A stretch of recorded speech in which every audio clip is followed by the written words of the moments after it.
UnQuantized podcast for the year of 2021. We won't get that right. We won't keep saying 2020. We're going to get it right eventually. What's good? How's everybody doing? Listen, man, if you made it here to 2021 and the blood is still rushing through your veins and you got a pulse, spam them hearts just to let us know that you are alive. Yes, sir. Put a 111 in the chat if y'all going to storm Guitar Center with us on 85 North. We're taking over. We're taking over. They didn't give me a price match from Amazon, so we're storming that is a fact. Guitar Center. We're going to go in and just put our feet up on the register and call that a takeover. That's what we're going to do. Yeah. I'm going to put my feet up on the keyboards, the MIDI joints, you know what I mean? Assert myself. Appreciate it. She said, hooray, glad you guys are back. We're here. We got the hearts coming in. That means people are still alive. That means that we got a show to do today. Welcome, everybody. And once again, let me give everybody an air horn. Shopify. Showed you where I'm at. YouTube viewers. Instagram viewers. That boy been on the grind. That boy been working. Listen, in case y'all don't know, in case you don't have a website, and this is not an ad, in case you don't have a website, Shopify is the lick for a lot of different things. For e-commerce, for blogging, for whatever. And for people that say, I don't sell anything, so why would I need Shopify? If you start something and it takes off well enough and you build an audience, the smart play is to start selling things, whether it's just merch or whatever, and you're going to want to be on a platform that already supports that. So that is our first free ad of the year and the first person on our list of people that need to go ahead and pay us. Oh, yeah, that's fact. Shopify, what up? Cut the check. Bruh, I've been I've been investing in the stock because I'm about to get something out of this. I've been on that platform too long. I got to make some of this money back. That's how I felt with Slack. I bought some Slack stock. Oh, yeah. Slack is a good one. I made a little up. Long time going up. I made a little lick off Asana. What else I played lately? It's all stuff that we use. Just got some Asana too. That's a fact. See, well, the thing is, I'm learning, getting into the stock thing. You invest in stuff that you use. And it may sound like just basic, like, oh, you like it, so that don't mean that the stock won't do good. But most of the time, you tend to use things that work well. And things that work well is usually indicative of a great company, and that's usually going to mean great stock performance. So Apple, Amazon, Asana, Slack, Shopify, things that we typically use. Zoom back in the day, even though Zoom gave us some problems, and that's why we're late. Man. But, so when it comes to stock, I'm learning the things that you use on a daily basis, look at them a little bit closer. It might be good stock moves. Big facts. Big facts. We got young Wenzo in the building. We got young Busy Works Beats. We got Tony Versace. We got Ponzu. What up, bro? We got young Hive Mind. Come on, man. The squad is here. The squad made it. Feel good to be back, man. Feel good to be back, man. Yeah, the squad made it. So I feel we don't have to stay here, but it's New Year. The new year is here, should I say. How'd you bring in New Year's Eve, bro? At the damn house. Chilling. I played some Call of Duty. I planned out some sales. I've been trying to get my stuff. I'm trying to get my business planned up till August. That's the goal. Smart. I got most of the year planned, but I'm trying to get everything locked up till August. So that's what I've been working on. So I've been making beats, working, and playing Call of Duty. That's been my life for the past, since we took off and since the last podcast. And it's been great. I'm not even going to front, bro. I've been enjoying this life, and it's going to be hard for me to go back to this super grind mode working because I like being lazy. I'm not going to front. I forgot how it was to be lazy, and it's great. No, we're not going to have to go back. I got some plays. We're not going to have to go back to that anymore. No more of that. I got some plays that I think could work. But listen, if you in the chat, if you brought a New Year's Eve in the crib, spam the hearts. If you brought a New Year's Eve somewhere else, tell us in the chat where it was. Because I'm convinced like 90% of these people spent New Year's in the crib. Smart thing to do. Yeah, I know I did. Yeah, I got invited to mad places though. Oh, same here. I'm terrified, dog. One, if you don't live in Atlanta, you wouldn't know, but Atlanta has gotten terrible recently. I don't know. I think it's just because everybody's like, finances is bad and stuff, but Atlanta is like the hood, bro. Like the nice part of Atlanta is the trap. It's a shooting at the mall every week. Facts. So like it's like why even go to the, you know what I mean? Why go to the mall? Buckhead, which is normally the super nice section, shootings, robberies every day. Like, so bro, I'm just like, I'm staying in the house. I ain't got time, bro. Facts. 50 carat music. I thought you said at the club real quick. Now you said at the crib. Yeah. Yeah, most people was at the crib. I can't blame you. It's cool. Shout out to all my people that's really in the streets right now. You all are a little more brave than me. Oh yeah, I'll be around. Yo, by the way, I'm dealing with a whole bunch of like voting here today, so bear with me. If you're getting the vaccine within the first 6 months, hit me with a 111. If you are not, put 222. I'm a little curious today. Oh, my man Jarek is in here. What up, Jarek? What up? What up? Any friend of Oracle's a friend of mine. What up, Poppy? Facts. Smokers. He's getting the vax. Yeah, I'm gonna let y'all. Listen, POP, hold it down. Listen. Oh yeah, they 222ing it up. But I tell you what though, everyone is 222. But I feel like it's most of us are gonna get it sooner than later. And I'm gonna tell you why. Half of us are tired of staying in the house. I'm not in that category, but half of us are tired of staying in the house. They're going to make it so that certain shit that you either A, want to do, or B, have to do is going to require you to have a vaccination. And with being in the house, being so stir crazy, and not being able to participate in any reindeer games once they start again, people are going to get that vaccine. And they're like, oh, you want to travel? You got to get that vaccine. Oh, you want to come back to work? You got to get that vaccine. Oh, you trying to you swipe right or whatever, you trying to come over and see what it's about, you gotta get that vaccine. Jeez. People gonna get vaccinated, man. I'm trying to tell you. Hey man, I think I can make it to 2022 in the house.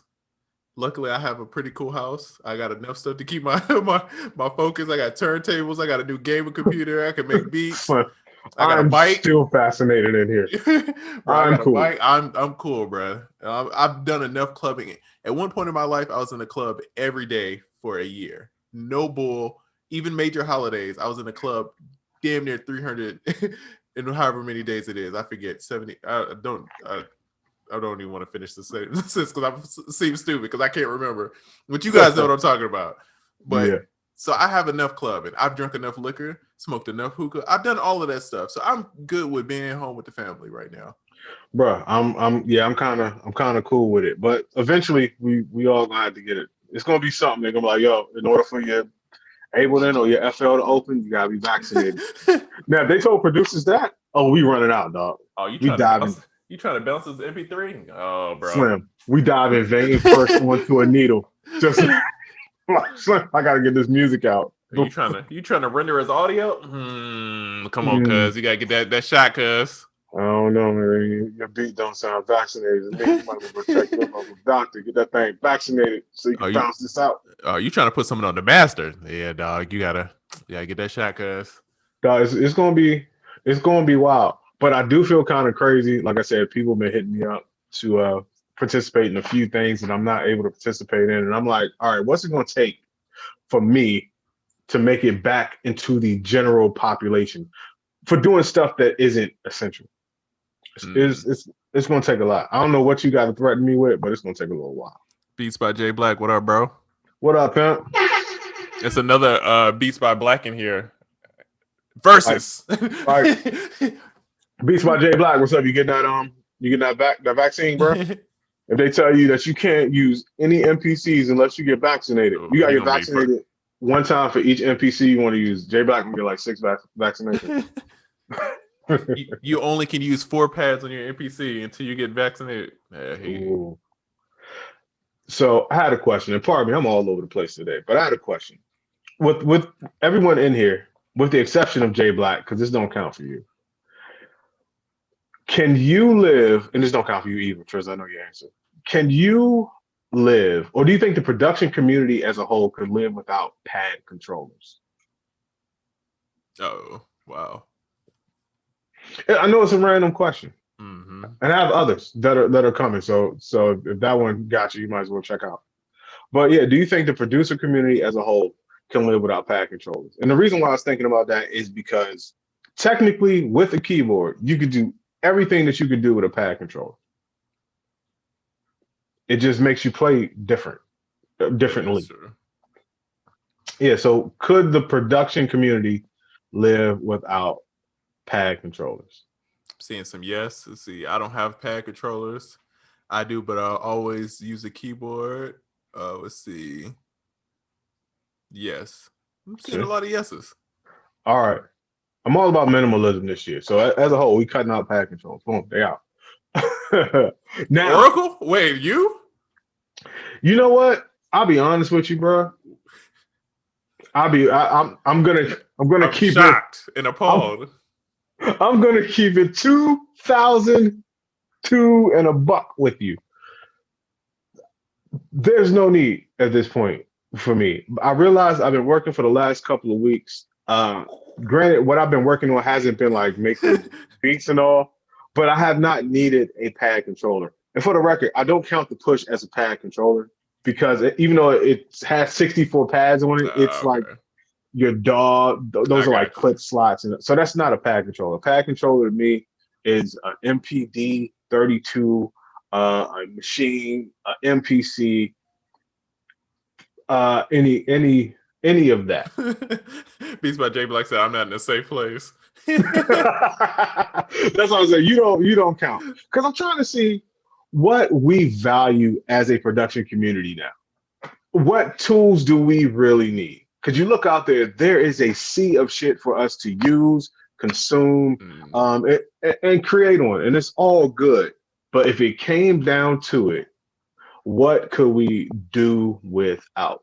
Okay, now that we did that little experiment, if you could produce comfortably with no controller at all, put a 111 in the comments. If you can't produce comfortably without a controller, put a 222 in the comments. Bro, I'm back on the little keyboard, the computer keyboard.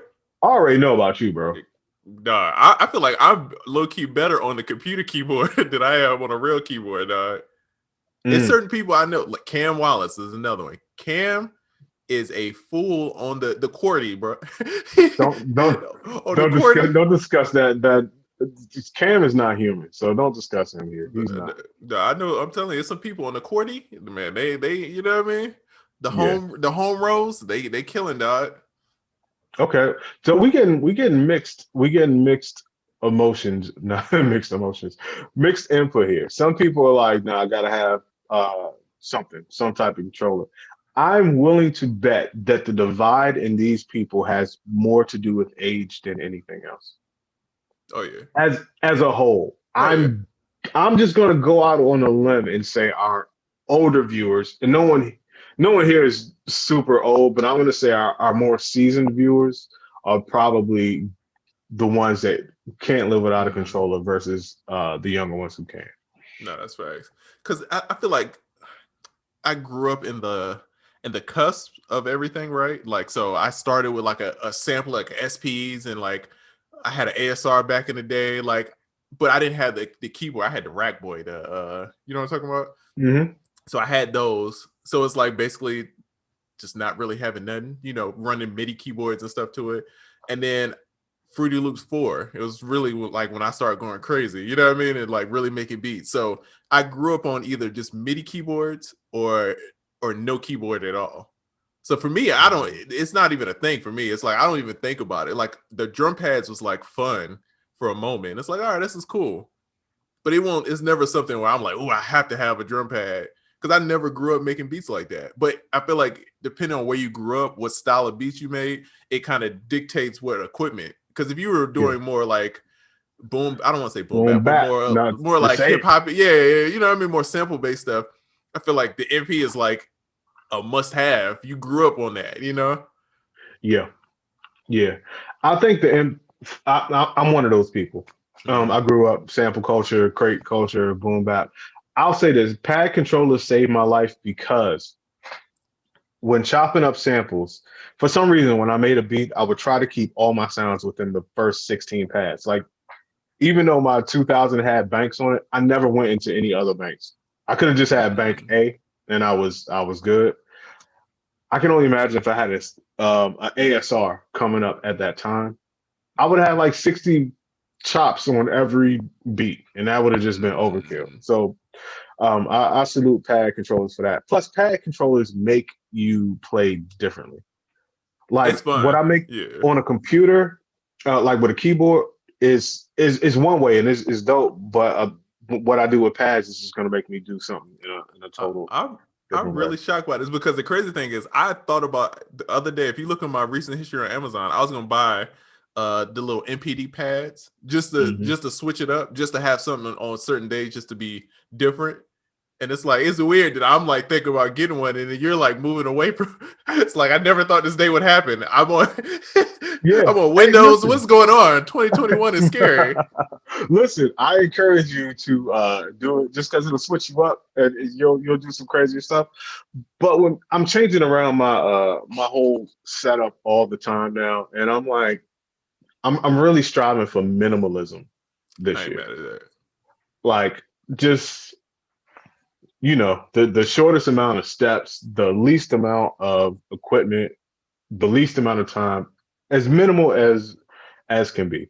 So I was really thinking about that. Now, I'm not giving up anything.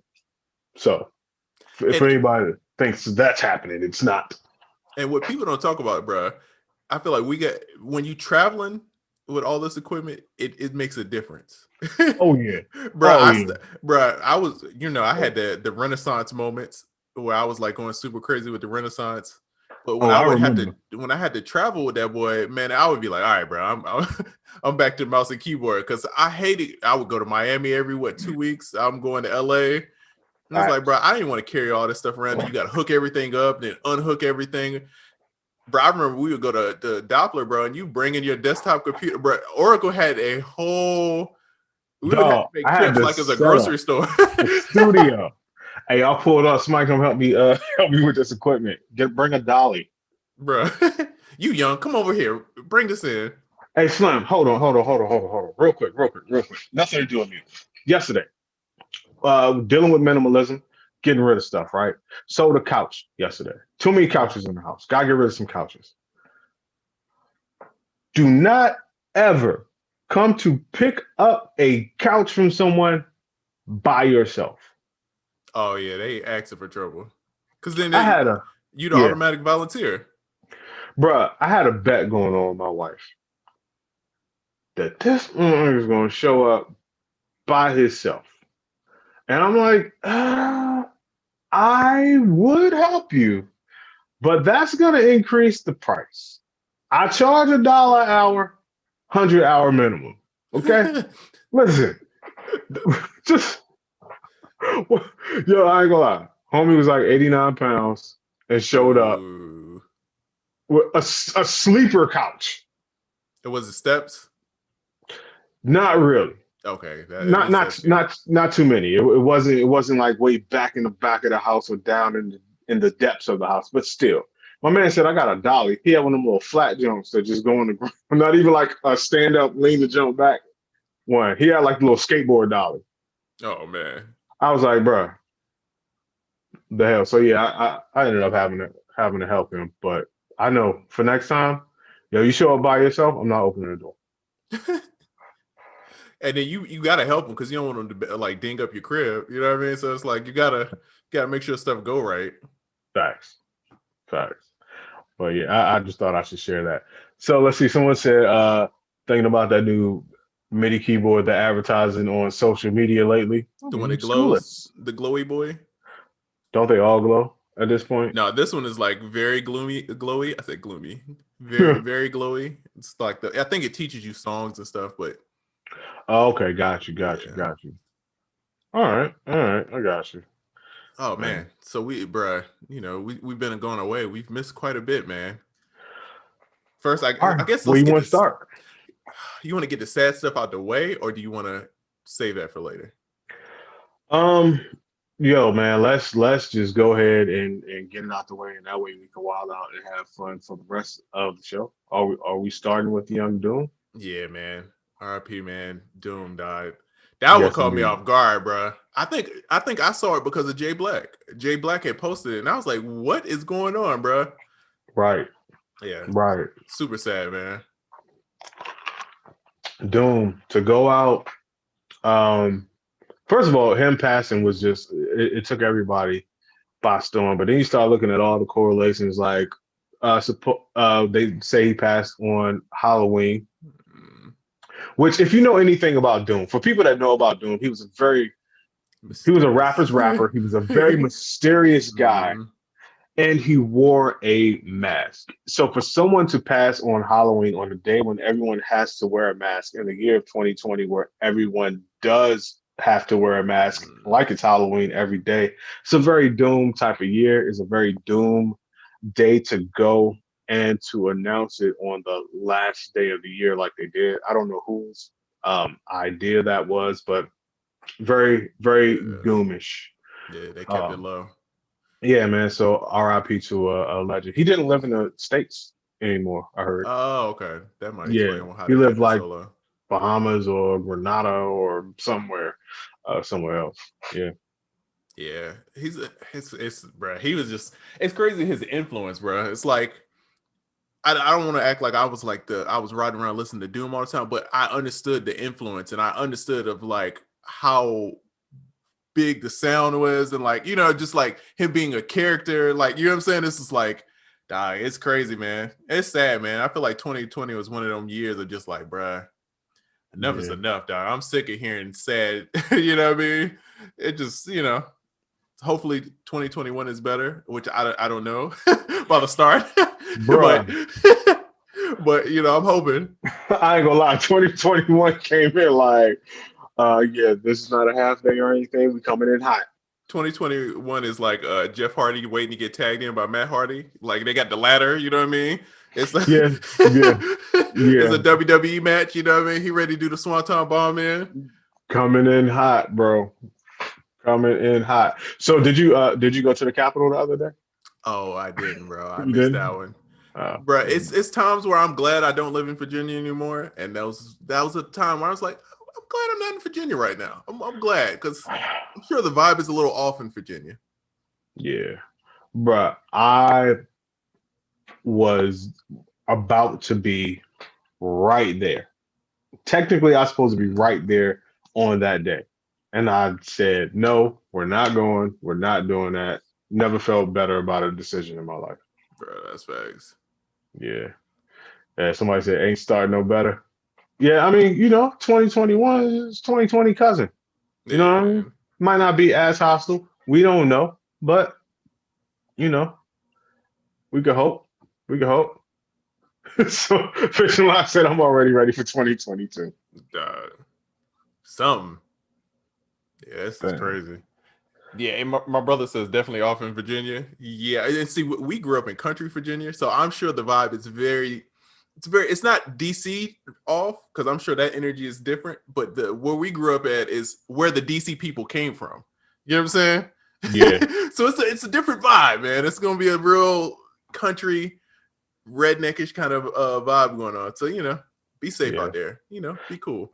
Someone said they had snipers on the roof for no reason. I don't think it was a reason. I think it was thousands of people storming the Capitol. That's a Yeah, cool reason to have somebody on the roof, at least. yeah. But yeah, bro. First chance I get to to live first chance I get to live in VA, I'm gone. Oh. Hmm. Never heard anybody running to Virginia. All right. Got you. Oh man, Got you. another sad one I forgot. Ecstasy from Houdini. Yes, yes. Got it, Uh it's appropriate to say rest easy. One love, as Houdini would say. One love to you. And then Dr. Dre, bro, had the aneurysm. I'm glad he's good, man. That one, bro, that one caught me Yeah. off guard. It's We couldn't nothing. we couldn't stand to lose Dre. No. That little TMZ with the picture joint ain't nothing more scary on Instagram than that, bro. I hate seeing that, bro. That's why I was saying, like, when Mm. it's Jay-Z birthday, I thought something was wrong because I just seen everybody posting a picture. it's sad how it's like we're so trained to that now. It's like you see somebody picture and everybody posts on Instagram and you just assume something's wrong. But That's a fact.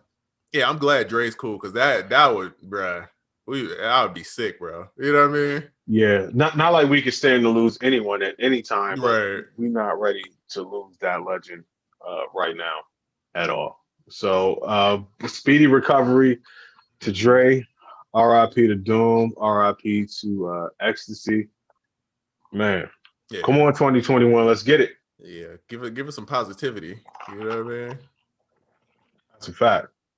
That was a fact. And did you see Mike Will and Sway Lee got in that accident? Nah. Bro, they got in a bad accident, but they end up being cool. And the crazy thing is, I saw it on the news. It was like this car got like totaled, the wheels got ripped off the front, and it ended up being Mike Will and Sway. So I'm glad they cool too, because that would have been a whole. It was bad, and it was like right by my crib. Jeez, yeah, bro. it was super bad. So, 2020 was a little wild, bro. Yeah, that's all right. We good. We're good. Oh, let's talk about this. So I don't expect you to know much about this one. Awesome. How familiar are you with Playboi Carti? Not very, but I'm not like, yo, who that? Oblivious. So he had an album that he's been hyping up for 2-3 years now. This album, diehard fans going crazy about this album, right? Right. And it's 2-3 years. It's about to drop. It's about to drop, right? So it's certain records leak, and it's like all this hype about this album, right?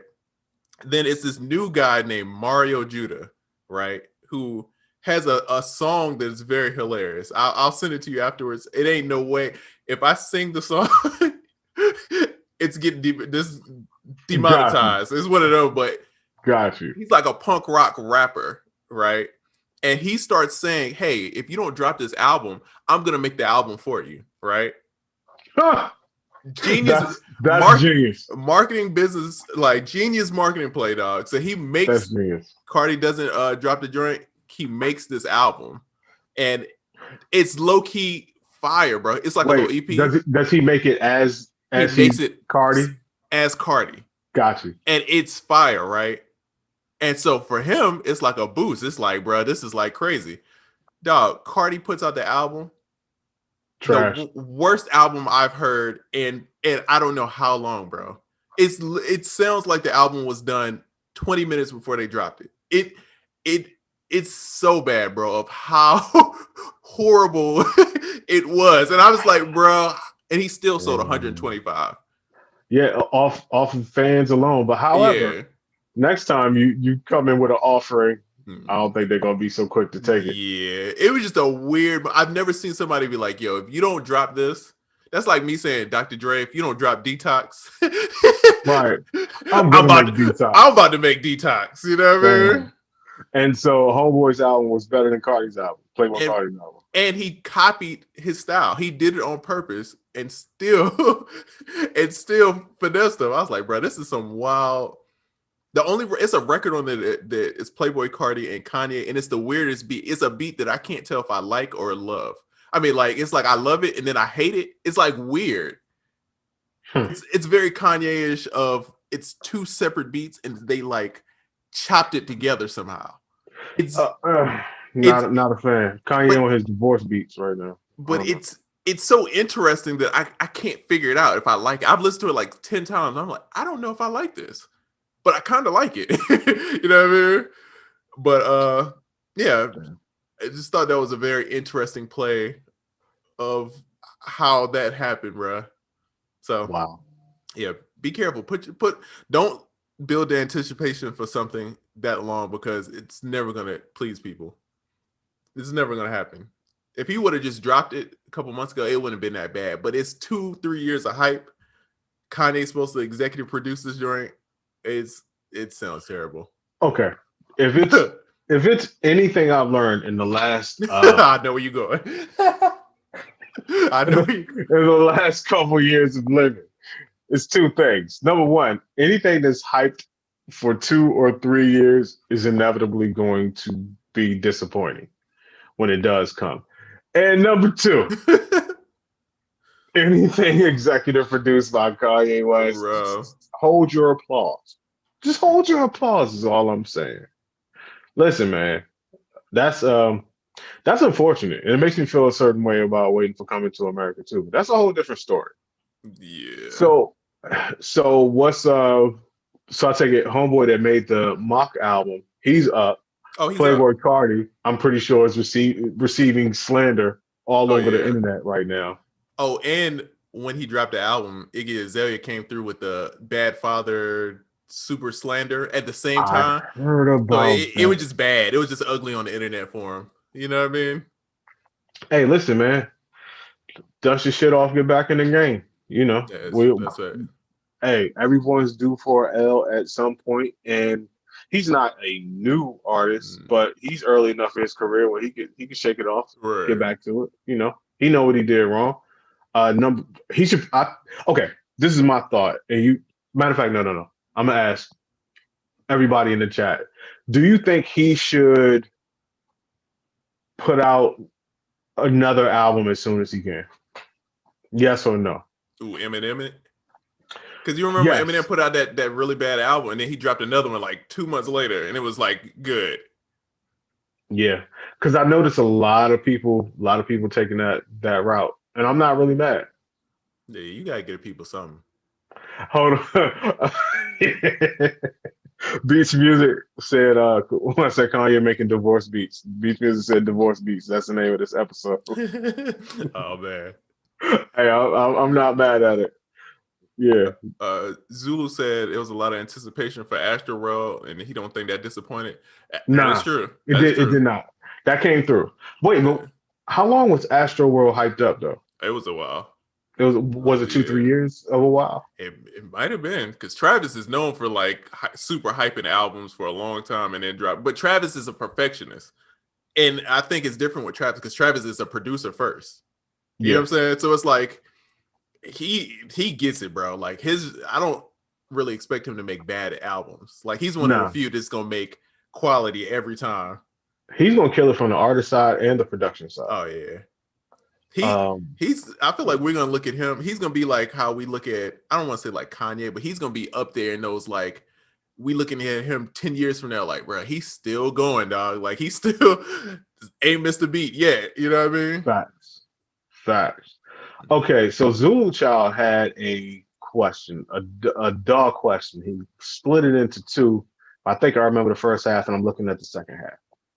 He says, if I have some, I'm paraphrasing, if I have some drums and I group them into one group, and then I have some instruments and I group them into a group, and then I group those two groups into a group, is it as effective as sending them to return tracks? No.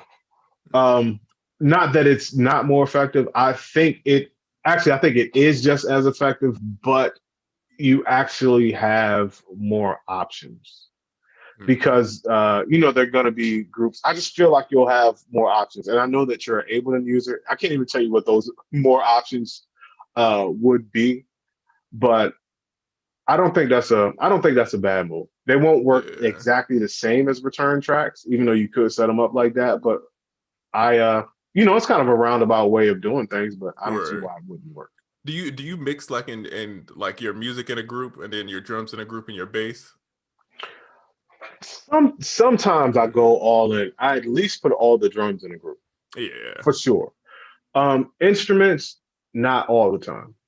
Because just not all the time. But drums, yeah. Most of the time when I'm like making something, it's like I do all my music, level it out, and then I group the music. Then I get my drums, I group those together, and then I have my bass separate. And then I level those, get them right, and then send that to the master. Because I feel like when I group my music, it gives it like a texture to it. Everything feels like kind of cohesive. Yeah, like it's gelled together. Especially if you put some very light compression, like a little glue type of compression on it. Exactly. A little EQ, take out the bottom, you know what I mean? Mm-hmm. To me, that was always the benefit of using a sampler, like an older sampler, because it colored everything. Mm-hmm. And no matter what the source was, if everything got sampled to that sampler and run out the outputs, it made everything sound like it was from the same source, and it glued everything together. That's big facts. That's why I still use like the MPC 2000 and tape machines. Sometimes even without the tape, even without hitting the tape, I just use them as summing boxes because they give everything the same color. Let's see. He says, I think if you level things and pan right, you don't need bus channels. See, I don't necessarily agree with that because sometimes you don't want to put it, you don't like with reverb. Sometimes you want like a taste of reverb. You know what I'm saying? Being able to control and bust and send different stuff and being able to wet dry that boy. You know what I mean? It gives you a different effect than just throwing that joint on there. Yeah, and it could cut out a lot of steps if you want to do something to That's everything in a particular group. Sometimes what's good for the goosey is good for the gander when it comes to sounds. So it just makes everything a lot easier. You don't want to go through 8 different drum tracks doing the same thing to all of them when it's something that you could just do to a bus. That's facts. That's facts. You see, I like to control every track individually. I mean, you still can control everything individual once you send it to a group, you know? You can. And if you feel like something just ain't part of the group, you can kick it out the group. You know what I mean? You can do that. I guess when I think of a group and stuff, I just want it. When I'm grouping drums, I'm thinking just to make it a little bit tighter, like everything more cohesive. But I'm still mixing everything individually and doing all that. It's not like once you group it, it's like bounced to an audio and it's locked to whatever that is. I'm still, you know, I still could change and, you know, adjust stuff. It's just, you know, it just gives that extra little, I don't know, togetherness. You know what I mean? A little high five. You know what I mean? Got you. Little high five. I like that. Five. I like that. High five. No kissing game. Exactly. Another random thought. I watched House Party the other day. Or I saw House Party the other day. Which one? That's the key. The OG. Okay. Anything past, what is it, 3? Anything past 3 is like a blasphemy. That's a fact. I was watching that movie, and now that I'm a little older, I'm like, all y'all old as hell in this movie, playing high school students. So you going to the pajama jam? Right. Oh, you get an A in Mr. Such and Such's class. I'm like, you look like you got about 4 kids, bro. So does my Googles. I think play or 28 and 26 in that movie. Tisha Campbell, 22 or 23 in that movie. They were all way too old. As a kid, I didn't care. Didn't even notice. Now I'm older. I'm like, this is a thick ass mustache you got there. You see the stubble. That's a fact. You shaving in between takes. So, oh man, yeah. Okay. I told you I got a few random thoughts coming today, and I got a super wild one that I may just not even say on here because I don't know if the sensitive Sallies are in the chat right now. But I have a really good one. We'll get to it. Young Slim Trill, what up, bro? He says, "What up, pimp?" He says, "What are your favorite effect plugins like the ones you use on melodies and chords?" Now that is a popping question. Hold on. Oh, I got a throwback one that nobody was really into. I break that joint out every now and again.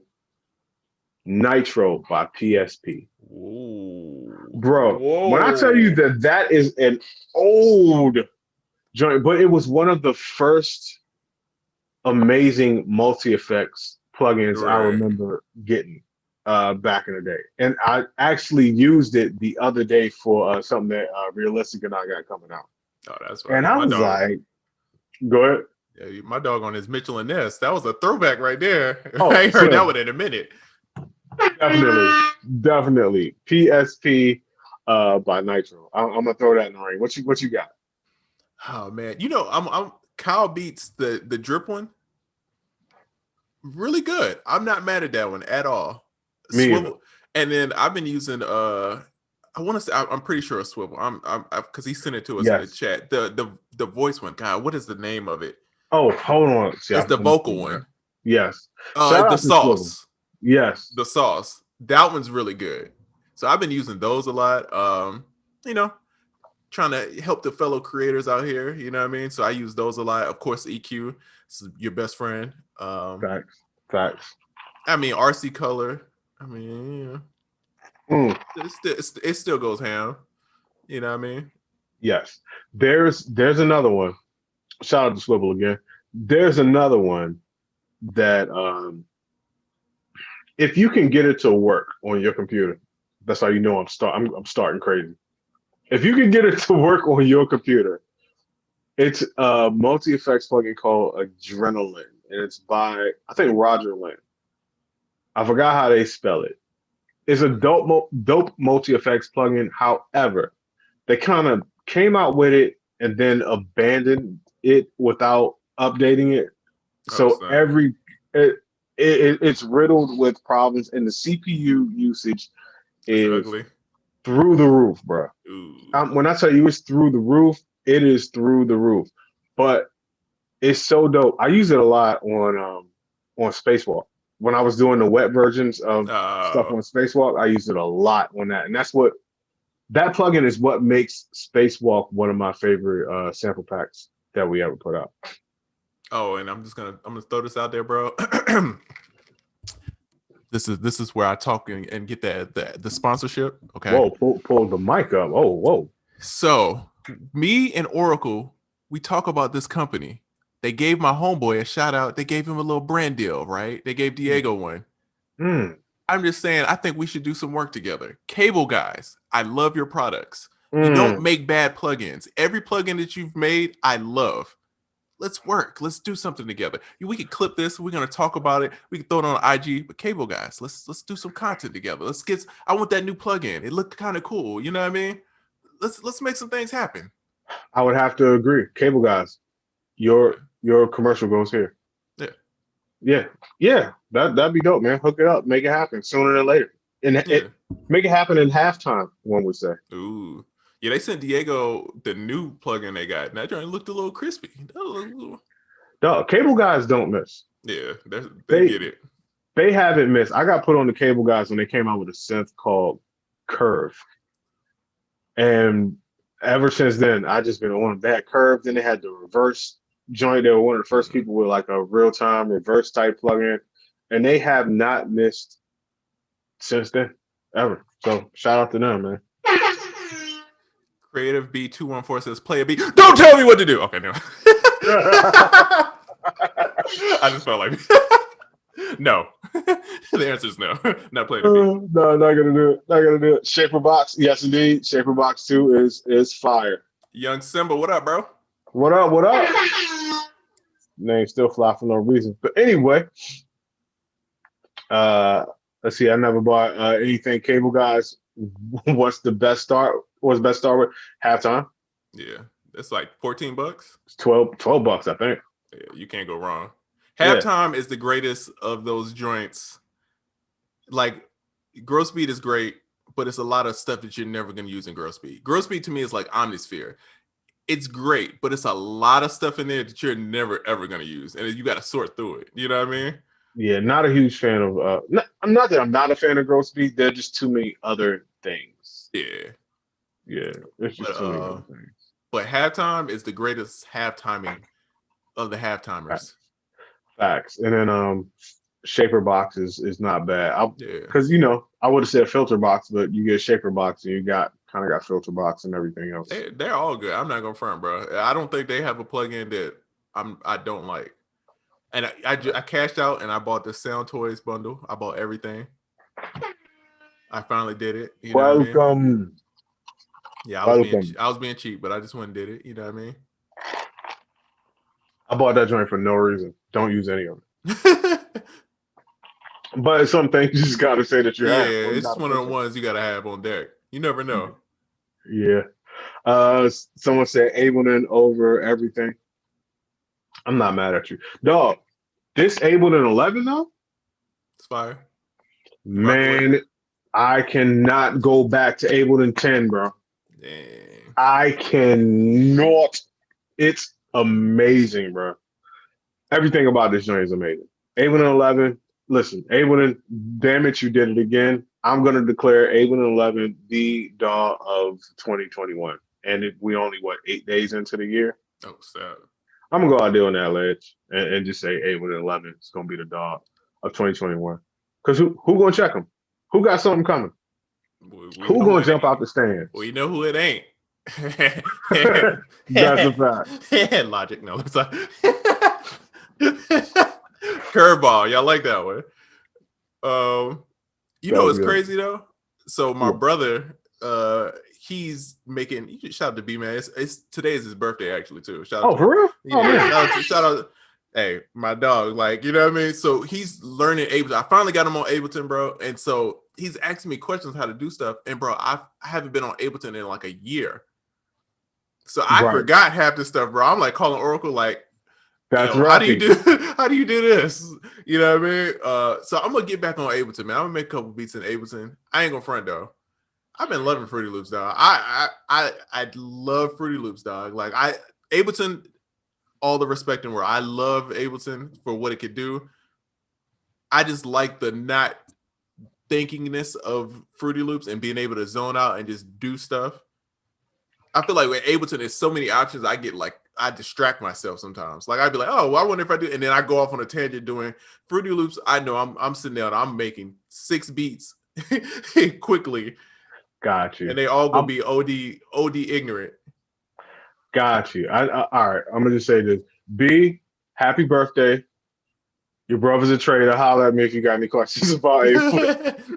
Hey, I'm still a push boy deep in my heart. You know what I mean? Yeah, I'm not gonna lie. I want to be like he went over to the dark side, but actually, no, it's FL is dope as shit. I can't even front. I can't. Ableton is still like the shit. Ableton knows everything, as someone said. But yeah, I can't hate on FL for a second, bro, at all. Yeah, Ableton gets all my respect. Y'all know if I don't like a DAW, I'm gonna trash it. So I have nothing. Like what? I never heard you trash a DAW. What DAW did you ever trash? New window.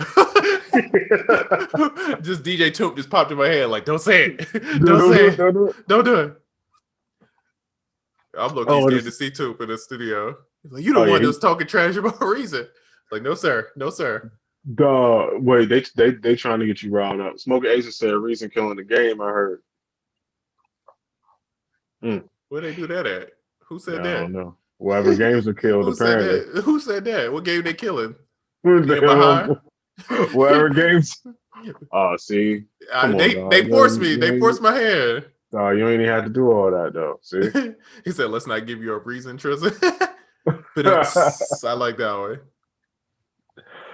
Oh, okay. Hold on. So I got some other questions. I'm trying to look for real quick. So what we got in the chat? Reason type beats. Oh, man, come on, man. That could be taken as the rapper Reason from LA who's really good at hooks. So that's what I'm going to assume you're talking about. Okay, here's a question. I was about to say it's a good question. It's just a question. Do artists really look for beats that have already been exposed and available on the internet for everybody else? Yeah. Now I imagine. I understand the question. Okay, let me read this verbatim. Do artists really look for beats that's already been exposed and dropped, available for everybody on the internet? That's what the person wrote. Well, yes and no. Think about it like this. If you could get an exclusive pair of sneakers that no one ever saw before for a decent price, you would get that, right? But if you don't have that plug, you're going to go to Foot Locker like everybody else, and you're going to buy the shoes that everybody else has access to. Saying all that to say, I believe as an artist, if you have the option of getting beats that not everybody can get, not everybody has heard on the internet, you would go for that. But for the most part, if you want a wide array of beats and you really want to be able to pick and choose, you're probably going to go to a place where they have a lot of beats that anybody could pull up and listen to, like BeatStars, or just buy your beat place here. But yeah, so I don't think that's an artist preference to get beats that everybody else can get. I just think that's the way it is, and you can only shop within your options, And it's when you said it made me think of like Amazon, right? If I'm buying this on Amazon, the first thing I do is sort by bestsellers, right? So if I'm just thinking, I've never went online to buy a beat because it's kind of pointless. But if I'm thinking, I'm gonna go to the people who got the most views, the most, because if they got views and attention, they're doing something right. People, Right. it's either People good like it. quality, it's something about them that people gravitate to. So that's who I'm gonna go to. So in a way, yes, I think so, but I feel like it's kind of counterintuitive in a way too, because everybody's rapping on the same beat and it's kind of weird, The downside is there's nothing exclusive about what you're getting, but the upside is it's been tested to a degree or voted on to a degree to where like you might know that beat is crazy because 10 million people was like, yo, this beat is crazy. Right, exactly. But 2,500 people got a song to that beat. That's facts. Interesting. But only one of y'all gonna make it anyway. That's true. It could only be one. Oh, young That's the thing too. Highlander type beats. I think there's another thing too. A lot of people get caught up on artists that might have the same beat as you, or a producer might have used the same loop as you. There are a lot of people out there that have access to the same thing, but two things are important. What you do with it that's different from everybody else, and also who's gonna make it.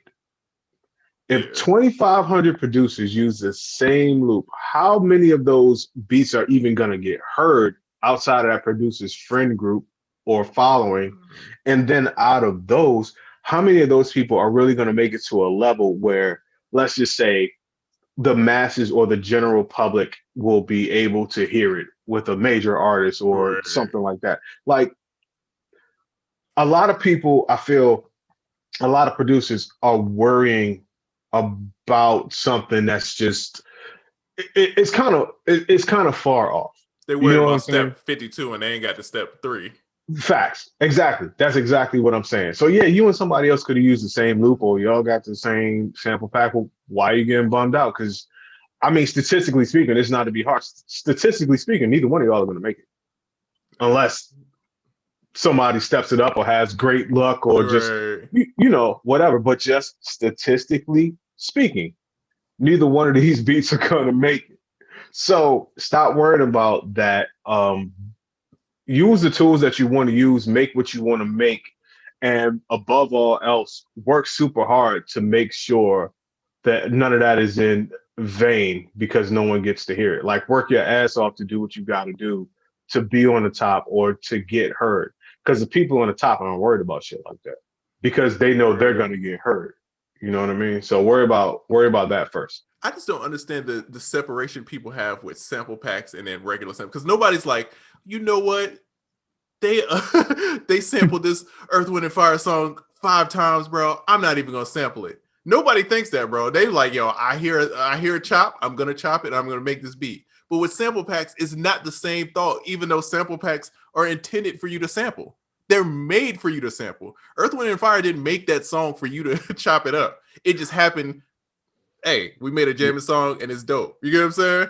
There were people, and probably still are people, that did think like that, but for the most part, like you said, it wasn't as big of a deal with actual records as it is with these sample packs. Right. And it's almost like a stigma of convenience. Because with records and samples, you really had to hunt and dig. Here, with sample packs, it's kind of like, all right, you know who's popping, you know where to go, you know what to get, and therefore a lot of people are going to have it.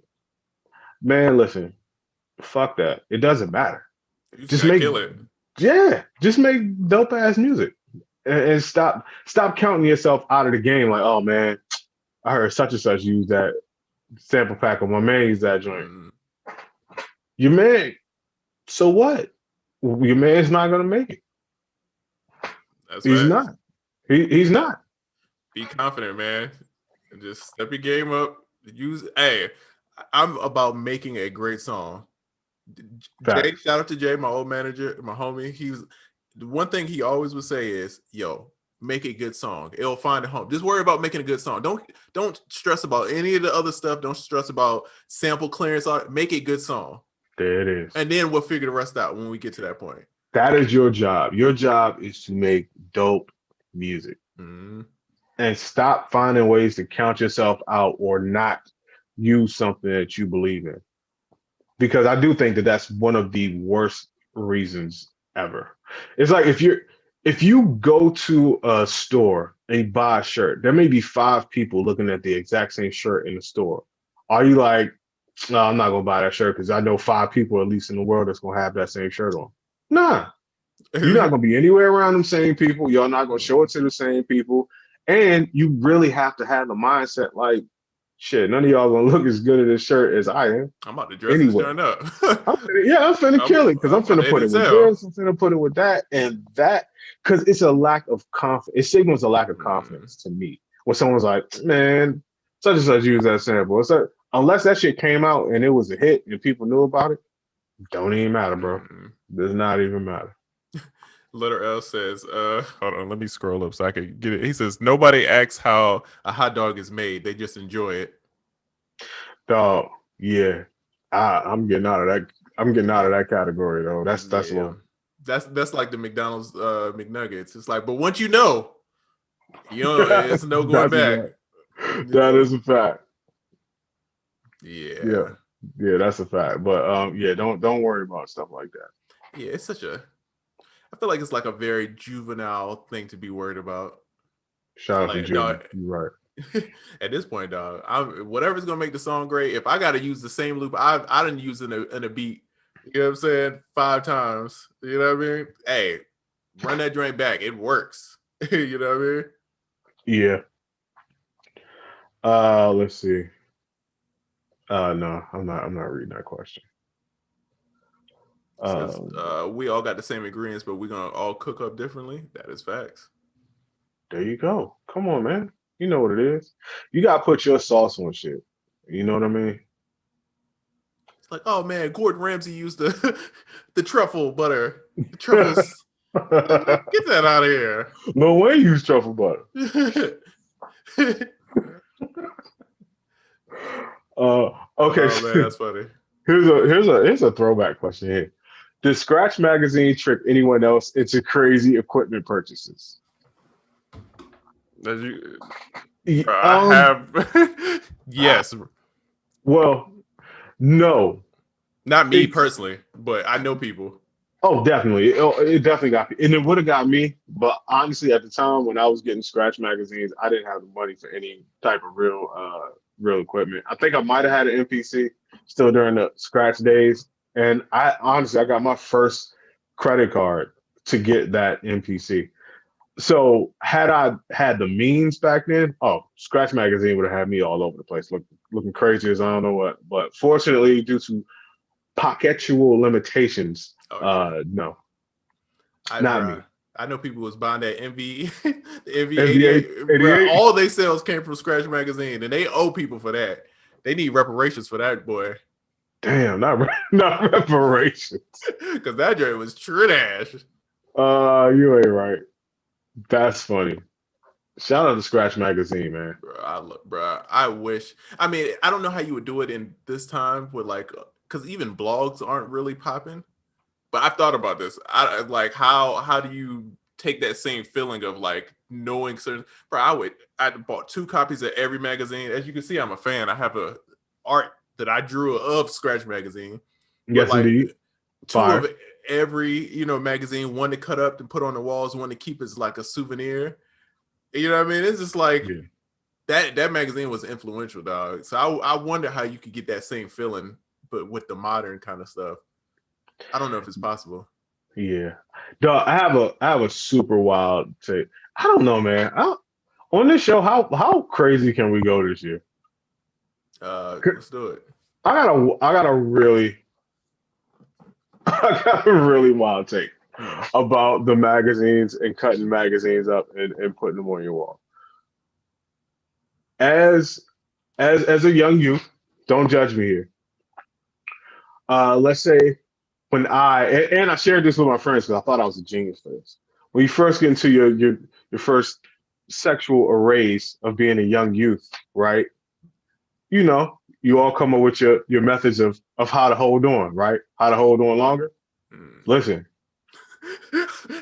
I was like, I was listening, I wasn't listening. I know you didn't know where I was going. Then it dawned on me. I was like, wait, whoa. I don't know if I'm sharing too much, but listen, hey man, you just look up, look around, just look around, look around the wall. Hey, start getting song lyrics. Hey, I like that. All that. No. Listen, it's better than baseball. Hey, you know the real gem is you got to count the glow in the dark stars that you. Oh, I had those too. Right, you count no, them, bro. You in there, bro? Come on, man. Y'all know about it. 100%. 100%. First of all, that was the allure of sealing the deal to get a young lady to come to my house. My room was called the planetarium. I used to call it the planetarium because I had all the stars. And people were like, oh, I'm trying to see what that's like. And you come and you see all the stars, and next thing you know, I'm counting rappers. Yeah, man. One of them joints fall off, hit you in the head. You know what I mean? The double stick tape won't good. Shooting star. Hey, yeah, man. Hey, shout out to Scratch Magazine. Shout out to Source Magazine. All that. You know, got your boy in the game. That's fact. You know? I don't know if I shared too much right there, but like I said, it's gonna be a random day with me. You did? Yeah, if you ain't had them glow in the dark stars, I don't trust you. You ain't a real G if you ain't had them joints where you had to fold the tape over because you ain't had no more double stick tape and you put them on the wall and it's like kind of sticking off the wall a little bit. Come on, man. Y'all ain't from the trap. So it's folding over like dog ears. I told you I got hit by a car going to get a Scratch Magazine. Dang, bro. That's real. That was okay, this one sound weird. That's the first time I got hit by a car going to get a Scratch Magazine. The first, Jesus, bro. Yeah. Oh, yeah. Yeah. Jeez. Yeah. Those automobiles. I got hit by a car twice. Jeez, bro. Exactly. In them streets, literally. You lived an interesting life, bro. Yeah. Yes, sir. It had to be all uphill from there. I'm paraphrasing. I just remember the question. Fictionalized. She's talking about when Pharrell's talking about stacking vocals. What does he mean? So a lot of times, and here's the thing, bro. I haven't recorded vocals. Realistic, you have to answer this. I don't think people stack the way they used to stack because harmonies and stack. I mean, maybe with R&B, but at one point, people would stack fours, left, right.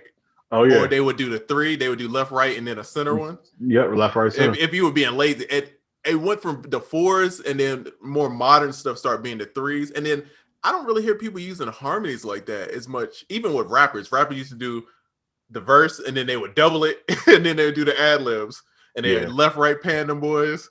So I don't know if people still do that as much now, but I don't think so. especially if you're singing, you know. Yeah, I don't think so, man. Shout out to people who stopped doubling the whole verse. Remember them days? I didn't like that because you had to match too well, bro. If you were off a little bit, it sound. Yeah, I didn't like the stacking the verses. That was bad. The too many ad libs on the ad lib track, or too many ad lib tracks. That was always bad. I used to hate recording sessions where like, give me another ad lib track. I'm like, dog, you have 4 ad lib tracks. What are you doing here? Yeah. So I'm happy certain things went out of style. The single take, to me, that was Jay-Z was one of the people that stuck with the single voice the most. Like he would give you straight voice, pretty much sounding dry, even though it wasn't completely dry, sounding dry with little to no ad libs. And I thought that always added to his clarity, because I think if you have a decent amount of words, which he did, he wasn't too wordy, but he had a decent amount of words, and he was saying stuff that was clever, you don't want to muddy that up with extra ad libs or trying to double it. But if you have a more simplistic approach, not saying Pac wasn't a lyricist, but Pac had obviously a more simplistic flow than Jay-Z. Pac would double up whole verses and it would be fine because it's easy to follow. You understand everything he's saying, but people that were being real intricate, when they used to double up verses, I used to hate that, bro. Terrible. When I was like tracking sessions, I would hate doing R&B joints because you got to think they were doing the fours, the left, rights, and then for each note, everything was left, right. So you would have to stack. And then it's like, all right, you're doing the hook. So it's the next note. It's the next. So it'd probably be 4 notes in there that you stacking. So you got to do each one of them 4 times and get it right. So they'd be like, you know, if you're working with a songwriter or a singer or whatever, it's like, oh, I didn't do that right. Do it again. One more time. You know what I mean? I feel like that's the most said phrase by any singer or songwriter is one more time. One more time. Wait. Okay. You're right. Do you remember being in the studio? If you recorded somebody, you've been through this several times, of the rapper who always wanted to do the verse in one take. Oh, I hate it, bro. If you don't Didn't punch want in, to bro, punch. if you Bruh, don't punch in, I'm gonna punch you. you you started over 12 times. You've gotten to bar 14 of 16 bars and said, damn, I messed up. All right, run it back. Start it over. The punch is the greatest thing to happen. Well, it's the greatest and the worst because it made everybody be able to rap. Like if I could punch, I could drop a verse, dog, and you would think I was a rapper. But I'm just gonna I'm just gonna line by line that boy. You know what I mean? But without it, yeah. I used to just keep takes. And when someone would do a good take, and I was strategically just piecing all the takes together. So by the time they get to bar 14 and they mess up and they talk about run it back, I'm just like, yo, just keep just keep going. And then eventually like, nah, you got a whole verse here. I'm not playing this game with you all night. And then when people didn't know the secret to getting a punch right, you know what I mean? When you got to rap before the Yeah, punch kick in. It's like double dutch. You gotta warm up. You know what I mean? You can't just jump in. You gotta warm up, jump in there. You know what I mean? Give yourself at least a bar before the punch. Because people didn't realize like you gotta match your tone. So if you just start, then it's gonna sound completely different. You can't do that. You gotta give yourself at least a bar. 2 bars for real if you wanna really get in there. I was in them track and vocals streets for a little bit. You know what I mean? Hated that, brother. Dog. Hated. I would not go back. It's not for me. I don't have the patience for it. Yeah, indeed. You got to be a patient person to do it. And I'm not that patient. I get antsy. I'm like, all right, bro, come on. Realistic says people aren't stacking too much outside of big pop records. That's facts. Saving it for the Arianas. Yeah, because she be stacking, bro. She got some stacks. Yeah. Could they now be worried about overstacking? The engineer worried about overstacking. Yeah. I feel like now is everything about everything cutting through. It's not as much like airiness now. Everything is like very upfront, especially like vocal wise. Yeah. Let's see. JY says, I don't even do balcony vocals on verses. Balcony vocals. Backing vocals. Okay, that's I was like, he's finna school me, Slim. Like, what are balcony vocals? It just backing made me think. Vocals, for some reason, it made me think of the Ray J One Wish video. I don't know if he was on a balcony, but he's singing in the rain, singing to the girl on the balcony. Sure, he's on a balcony. Yeah, inside balcony and outside balcony. Oh man. Yeah, we can blame Jim Jones for all of that. Yeah, Jim definitely did that. Man, I remember stacking a lot for people early on. Hell yes, bro. Yeah, bro. That joint was a pain. Yeah. I seen somebody's question. I'm paraphrasing, but it was, what do you think about the modern music industry? That's a loaded question. Like, it's multi-layered. I don't know from what standpoint you're talking, but just in general. Yeah. Oh, was it more to the question than that? No, it's just, what do you think about the modern music industry? Okay, what do you think about the modern music industry?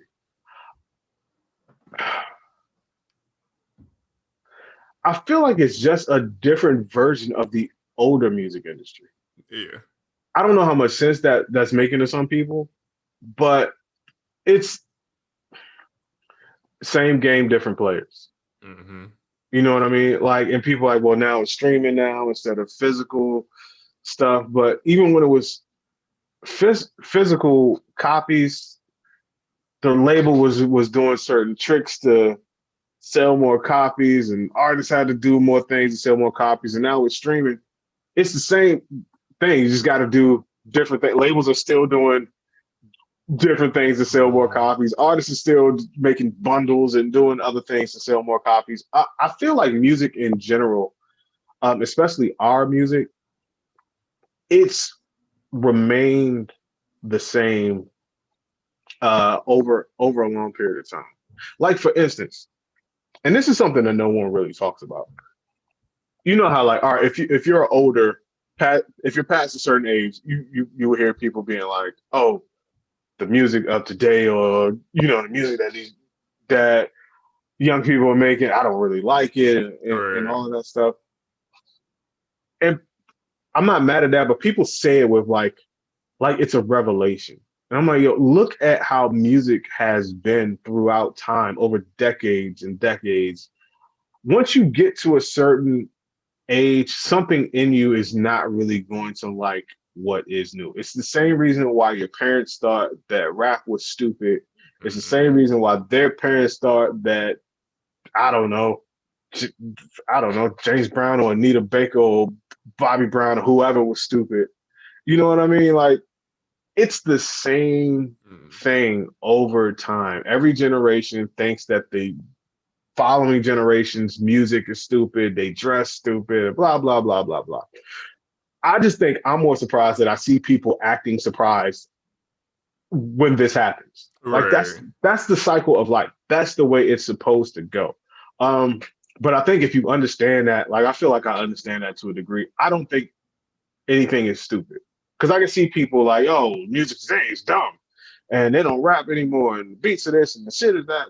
But you just got to understand, it's just a cycle. And it's the exact same thing. This whole shit is a treadmill.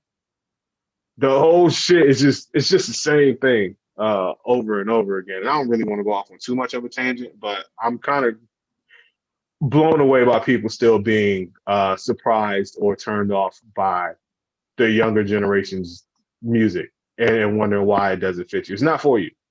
Yeah, and the only time I had a moment, bro, maybe a couple years ago, but it's the only thing that bothers me is like my parents used to like, I'll play a song and they be like, oh, they just sampled such and such.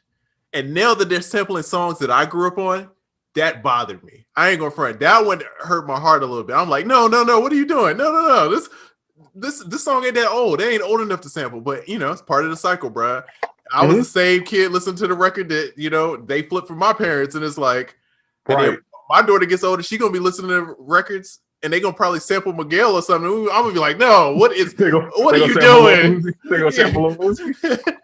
How you can't sample March Madness, but you know what I mean? It's gonna be that same thing, and it's gonna keep going. I remember the first time I heard somebody sample Jodeci, I almost passed out. Yeah, bro, it's one of them ones, man. It hurts, dog. It make you feel old. Yeah. Because it used to be a time limit, like, all right, you only sample like 10 years back. You know what I mean? It's like rules and regulations. Now I feel like they sampling stuff like came out last week. It's fair game. You're right. It's twofold. They're sampling stuff that came out last week. And then I'll hear some shit and I'll be like, whoa, you can't sample that. It hasn't been enough time. And then I look and it has been enough time. Oh, yeah. And I'm like, oh, shit. Yeah. Whoa. Life catch up with you quick. Yeah, that's a fact. However, man, do not hate on the younger generation's music. And if I'm not talking to you right now, you'll be that person in a few years. Right. Everyone here, there's a general age range here. Some people are already there, and some people are approaching there. My thing is, you just be open-minded and realize that you were the younger generation and people hated your shit too. You dressed stupid too. Your haircut was dumb too. You know what I mean? So don't become the people that you hated for telling you that you look stupid. Now here you go telling them that they look stupid. Yeah, let the youth it up. Let them do what they do. Our music especially is a youth-driven culture. Nice.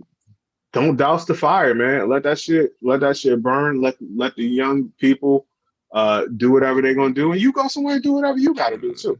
Ain't no time to be hating on it. It's still place. It's a place now for everybody to make their music. It's a place now for everybody to put out and consume the type of music that they want. So don't spend time hating on a different generation just because they're doing something that wasn't made for you in the first place. Yeah, that's like when like I had a very punk rock phase where I was like wearing like Lee pipes, you know what I mean? And my family would talk trash about me, but it's like, y'all were wearing bell bottoms. Like, you can't talk about me. You can't say anything because you were just, if not worse. You know what I'm saying? Yeah, you looked crazy. Yeah, I might have had a 6X tall tee, okay? That it was way oversized for me. But you also had a jerry curl. You can't judge me. It's we're here, you know what I mean? You gotta respect it. You had a 6 foot long collar, man. Come on, you Hey, can't tell me about how baggy yeah. my pants were. Your collar went down to your socks like the Gordon Gartrell. You know what I'm saying? Yeah, yeah, It's real it's out. crazy. Yeah. And I will say about modern music industry is that it opened up everything because, and I feel like I grew up again like on the cusp of like a lot of stuff changing. Because when I first moved to Atlanta, it's like a certain financial thing that you had to have to get. And not saying you had to be rich, but like equipment costs. You had to get Pro Tools HD. It was like you had to buy the actual joint. You know what I mean? That's a Like fact. it was like a lot of money to get in. So you either had to know somebody who had bread in a studio, or you know what I mean, to get a certain quality of music. So it you had to know somebody to get in. And then once computers and everything caught up to where you could just do it at home, it made it accessible for everybody, which is a great thing and then a terrible thing because you get the super trash, right? But we were always Hmm. getting trash music. We just know about it more. But then the super great music, we getting it from people that you never would have thought and they never had an opportunity. So I think Yes. it's the same that we had. It's just more magnified. It's just more people have access to this, so more people could do it, you know? So it's just, I feel like now it's more about can you stand out from all of the noise? That's really what it's about. Yeah. Like, do you have the other intangibles? You know what I mean? Because those are what's important. Mm-hmm. Yeah. That's right. Good point. Yeah. Trezor for president. Hey, no, Um, I don't want that job. I don't want that job, cuz. didn't work out too good for the last guy. No, I don't want that one. I don't want that one. Yeah. Yeah. Shit is crazy. I'm not even going there. By the way, we have about 35 minutes, maybe 40 minutes more that we can actually go up to. So if you have questions, please ask your questions here because the questions that you ask here become the dope Instagram clips that let people know about the show. And that's how you get people in here to watch. So, Thanks. you know what I mean? Um, I feel like dope, there was a dope plugin or contact library I want to tell everybody about. Ooh, yeah, put me on game. Hmm. Let me think. Justify said, "What's your reason for that?" Hold on, I know he's trying to make a pun also, but I feel like I'm missing a question. I'm missing a part. But let's see. Versus tomorrow? I don't think it Who? is. I think the Who's versus has been postponed again. not the same one? Yeah, I think they're gonna, and it sucks, bro, because they're gonna go back to doing them in separate rooms, not in the same room, because the whole COVID thing. Damn, dog, how you feel about that? I mean, I will say the ones with the technical difficulties were very funny. So Word. I'm not gonna front like I'm gonna not miss the chats when it's Matt Delay and Echo and people were like roasting people. Those were fun. So I'm pretty down. You know what I mean? I'm down for whatever, dog. At this point. Yeah. Okay. Let's see. Wanted to circle back to the mix some question. How you go about routing all your tracks to your mix? Some in Ableton. The easiest way is select them and group them. Take Control G or Command G if you wanna, Apple G from our Mac you know, guys. or Mac. Yeah, yeah, yeah. Or just go to the routing, go to output, and send it to wherever you want to send it to. However, since I know who this question is coming from, and I know roughly your level of Ableton, I feel like you know that already, so I might be misinterpreting your question. So let me know. Yeah, that's facts. Yeah, that's why I like when people that I have consultations with regularly ask questions in here because I'm able to gauge. I know a little bit about them, so I'm like, oh, you asked that one question, but I know that you know this, so blah blah blah. So man, shout out to all the people that got consultations. Okay, what do you think the top 10 albums of 2020? Just name off any that you would think popped off. Alfredo, that was my favorite album of the year. It's not on this list of the top 10 albums, and this is by album units. Trash. Like highest highest sold. Yeah. Now, see, I might not be the guy to weigh in on that conversation. Now, albums that were good, I could weigh in on that. So, okay, Alfredo might not be on the list. Is 21 Savage joined on that list? No, not on there either. Okay, see, I'm gonna strike out here. I can tell because I'm 0 for 2 already. Bro, I was not surprised. Like, I'm like happy surprised, but Little Baby, My Turn is in 2020 is the #1 by units. Not surprised. I'm above Taylor Swift. Not surprised. Now, is anyone that passed in the last year on that list? Pop Smoke is on here. Okay. Juice WRLD is on here. Makes sense. Okay. Pop Smoke is #3. Then The Weeknd is at #4. Juice WRLD is at #5. And I think that's the only people that passed. Post Malone, Lil Uzi, then Roddy Ricch. Shout out to Roddy Ricch. Roddy Ricch had a hell of a year, man. Shout out to Billboard Hitmakers, bro. Billboard, man. Hey, shout out to them. Yes, sir. Was it the intro on there? Yep. Dog, 1.792 million album sales. Get that bag. Get the bag. Man, listen. Just invite me to the yacht party. Let's see, Harry Styles and then Luke Combs. I don't even know who Luke Combs is, so I'm out the loop. Me either. I had no idea who this man is. Yeah, I thought that was just like strange. I was like, bro, I knew Little Baby was popping. Don't get me wrong. So it's not like I'm saying like I was surprised. I didn't know people were like buying the album or streaming the album that heavy to where he's like he's above some heavyweights. Dog. The Weeknd does numbers, bro. Taylor Swift does numbers. So to see him above them, that's fire. That's really good on him.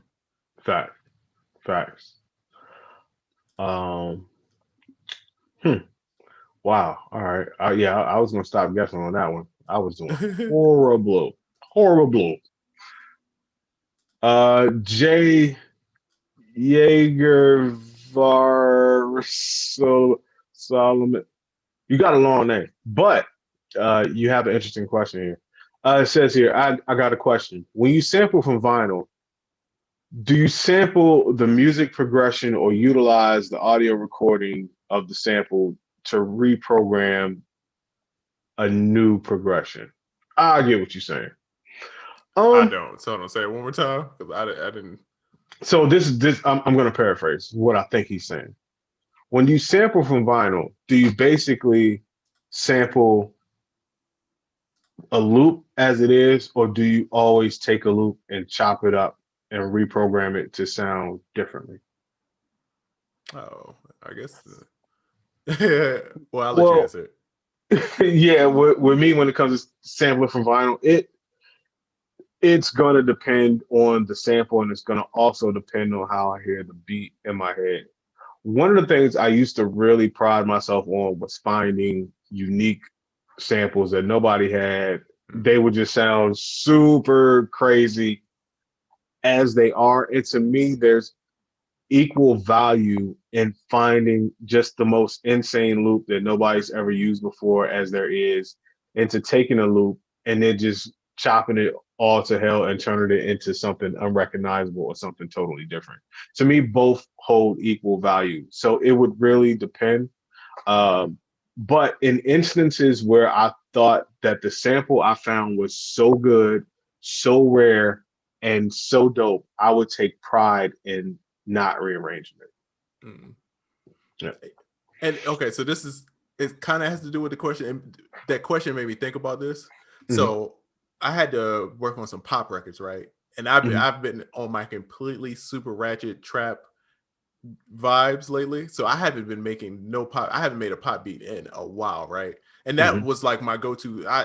People know me. Most of my placements that I've like had have been more pop type stuff, right? Mm-hmm. So I'm like, I'm gonna go back, I'm gonna study. So of course I had to go to the GOAT, the pop god when it comes to it is Max Martin, right? Mm-hmm. So Max Martin has this thing called melodic math, right? Which people think is like a formula for him making beats, right? And he has an interview where he talks about it, and he talks about it as a toolbox. he's like, it's not exactly the same on anytime I do something, it's not exactly the same, but I have these certain tools that when I get in a situation that I use those depending on the situation. So that's what made me think about when you were talking about the sample thing, because it's like when you sample in vinyl, to me, it's never I'm gonna do this every time and it's gonna work. It's kind of like I might do this one in this situation, I might do this one in this situation. This situation might need this. Sometimes I might sample vinyl and then replay everything and then take the sample back out. You know what I'm saying? So it's never gonna be the same every time. So I was saying that just think about stuff as a toolbox and not that I'm going to do the same thing every time. You know what I mean? Yeah. Have a wide assortment of plays that you can run. So it looks like you're just doing something different all the time. Well, you really just have a lot of plays. When I sit down to make music or really do anything, sounds or whatever, I like to call the process being randomly formulaic. And meaning I have a ton of formulas for certain things. Everything has a certain amount of formulas of things that you could do to it. But just when you get in that situation, you just get creative with the formulas that you use and that you put together. Exactly. Yeah. Just like sitting at the keyboard and be like, all right, I'm gonna play a 1, 4, 5, 6 every time. You know what I mean? You'd be like, right, this is not, it's not gonna work every time. You know, so you gotta have a little different the 2, 5, 1. You know what I mean? You gotta have little chord progressions in the tuck. You know. And one of the most important tools you could have with being a music producer, not all of us have it, taste. That is fact. That is, we talked about this. I don't know if we talked about it on the show, but I know we talk about it privately, but that is one of the most like important factors of being a producer. I feel like. Taste. Now, everyone's taste is different, but even though you have your own taste, some people's taste is more widely appealing to the masses than other people's taste. And I say a lot of times, if you ever come across somebody whose beats are bad to you, to the point where you're like, how can they not hear it? What I found out is a lot of times those people have good taste in music, but their ability to translate what they hear in their head into what's in the physical world is severely lacking, and also their ability to spot the difference between their personal musical taste in here and what they're hearing out there is a disconnect. But some people have great taste and they can't realize that they're not doing what's in their head, or some people just simply recognize it, but they can't get what they know is supposed to be happening in here out into the world. And a lot of that just has to do with taste. Yeah. Disconnect. Let's see. What do you look for in a kick or /808 relationship? Shit, now you're talking. Now you talking. Harmony. Not really in the harmonic sense of harmony, but just a good marriage. I want my kick to come in aggressively, be sharp and short, and then dip out of the way while that 808 just comes in and cleans it up. I hate to hear the attack of a 808 and a kick collide. Oh yeah. That's horrible. So whether you use ducking or some other method, I like a great timing relationship of the kick and the snare. I always have. When they hit at the same time, the kick and the snare, one should arrive and leave as the other one is coming in. Or if they don't hit at the same time, the attack should not suffer on either one of them. Right. You know what I mean? Because sometimes the kick and the snare can hit at the same time. It sounds great, but then the 8 might hit without the kick and might sound a little weak, or vice versa. You know what I mean? And that's really on the engineer there. But I like to see a good timing relationship between my kicks and snares. That's facts. You know the crazy thing is, I haven't been using kicks at all. A lot of people haven't. Like 90% of what I've been, unless it's like pop or like R&B, like super like R&B.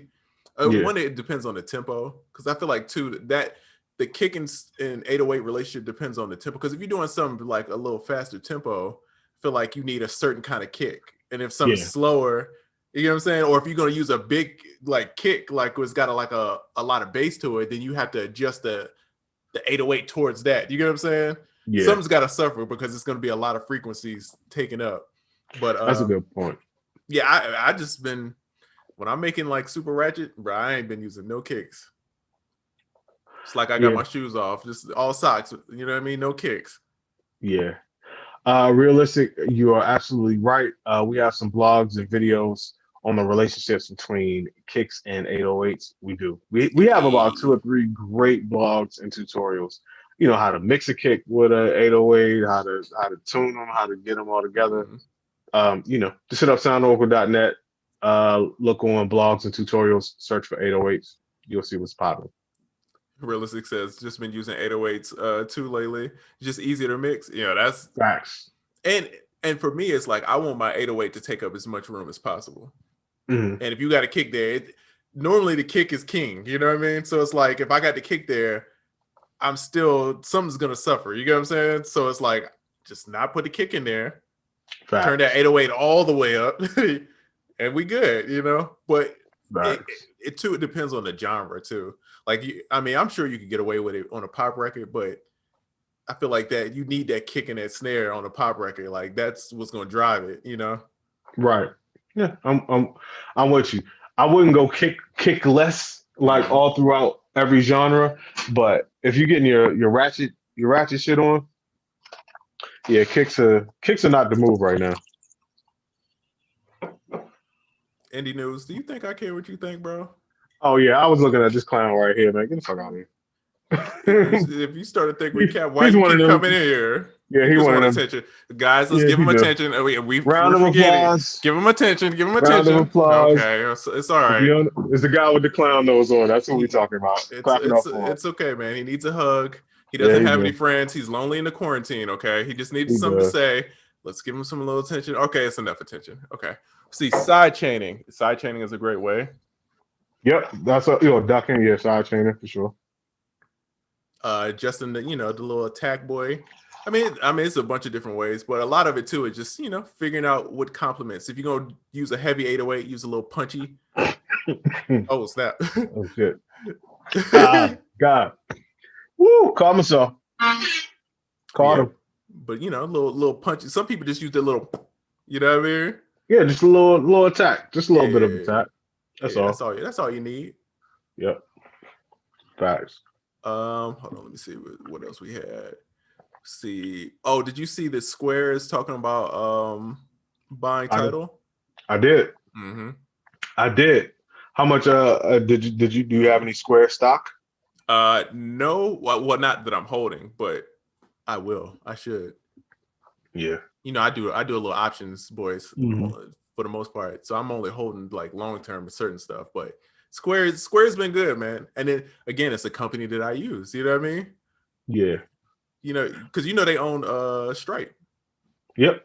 Exactly. Yeah. So of course. Yeah. And they own they own something else too. It's very important. I don't believe I can't think of it right now, but yeah, they own top of it. Cash App, I think. Cash App. There we go.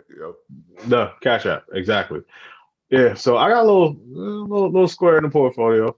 Let's see. Someone said Illmind was just talking about the hate he's been receiving.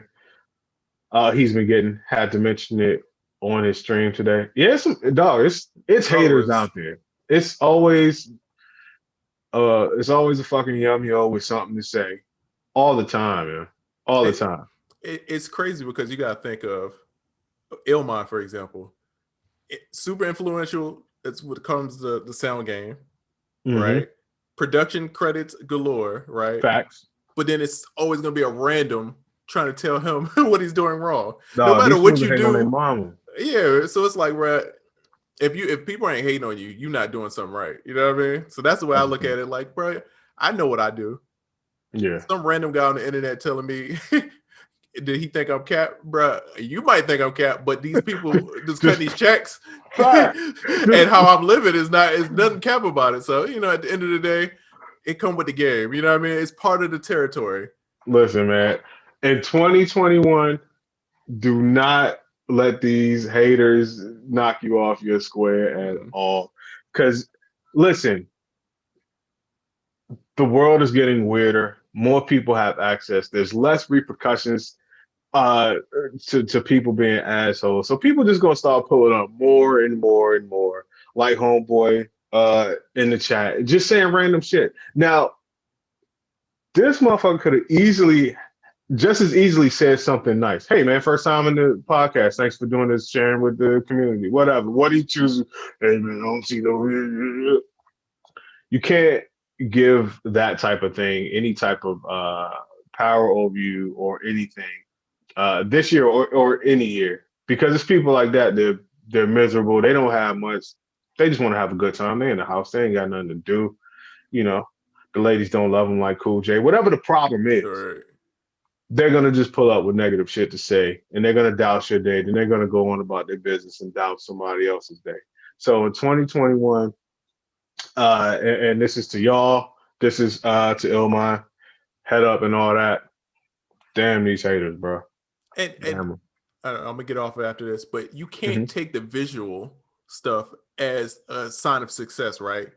I know people who got plaques that do nothing, right? They just happen to be at the right time in the right place in the room, right? And they get plucked up on a plaque. I know people that's got hella plaques who just haven't bought them, i.e., this guy, right? You know what I'm saying? So if you're looking because somebody doesn't have a trophy hanging up to showcase, that don't mean that they're not successful, bro. It just means that they're just not that type of person to showcase what they got going on. Of course, there's gonna be certain people that's like showing off all this stuff. More power to them too. But it's like, yo, you got to be a idiot. Those are the people that think like everything on Instagram, like, oh, he's got a Lamborghini, so he must know about drop shipping. Like, bro. You know, you ever seen him with the business gurus? Like, he's driving a Lambo. Like, dog, he rented it off Turo to shoot this commercial, bro. You know what I mean? You can't look at that stuff like that. People do get caught up in the optics. That's what here you can fake it till you make it in this industry. As long as you look like you leaning on something or some people are like, yo, you made it. But if you aren't showing anything, people think you're the worst, you never did anything. And that's cool.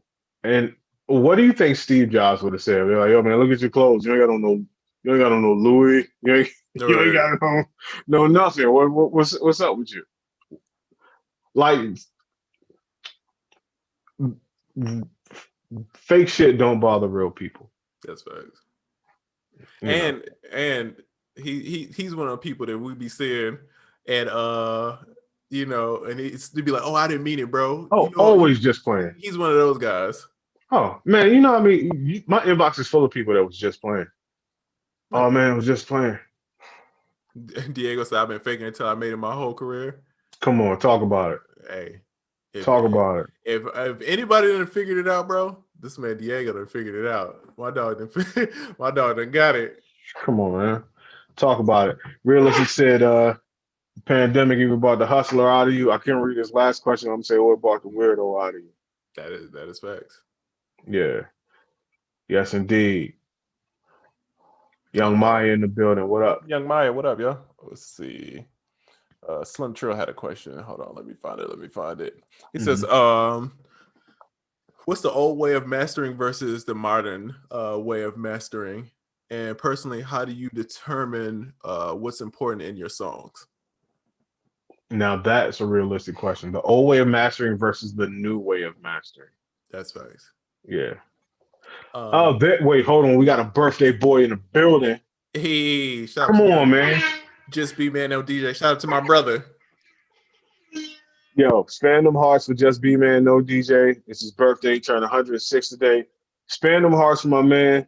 He's in here. He's currently sipping a margarita right now. I already know it. That's a fact. Out of a Grammy cup. But and then what's important musically, I think it goes back to the taste thing. I think it's taste and then sonics, like making sure stuff in frequency ranges are covered, because it's certain stuff that you kind of got to cover to make it feel like a full song. And then a lot of it's just taste and getting feedback. You know what I mean? I'm just like, you know, this works, this doesn't work. You know what I mean? And having constructive criticism around you. That's a fact. Constructive criticism. That's a very important that's a very important point. And it made me think of something. Put a 111 in the chat if you don't have at least one person you feel that you can get good constructive criticism from. Because what I'm realizing, especially in the times of pandemics, this pandemic and people getting together less, there are less people playing their music for other people. That's facts. And then some people just never had a good person or people that could give them good, honest feedback. Like they might have had their girl or their cousin or their mom or whatever. And of course, they're going to tell you, oh, no, it's great because, you know, everything you do is great. Your farts smell good and all that stuff. But put a 111 if you don't have a person that's going to give you the real and has good taste. Because some people will give you the real, but they have horrible taste. YouTube chat does get love. Don't say that. I'm sorry. My bad. It's a lot to keep up with. I got a lot of screens. Don't say that. But yeah. No, that's facts, bro. Okay. We're going to have to do something about that. I feel like it's a way that we can help people here. Because there's a lot of 111s. A lot of people, you know what I mean? And I think, too, man, it's important is that you got to, like Diego, I don't know if he's still in here, but like I'll send Diego something, right? If Diego tells me that he's like, bro, I don't like this, right? I don't take it, I don't get offensive about it. It's not because I know his intention is to help me get better, right? Right. It's like if he asks me if I like something. So or if Oracle sends me something, bro, I never get upset like, oh, they didn't like it. You get what I'm saying? It's always kind of like, you know what? Cool.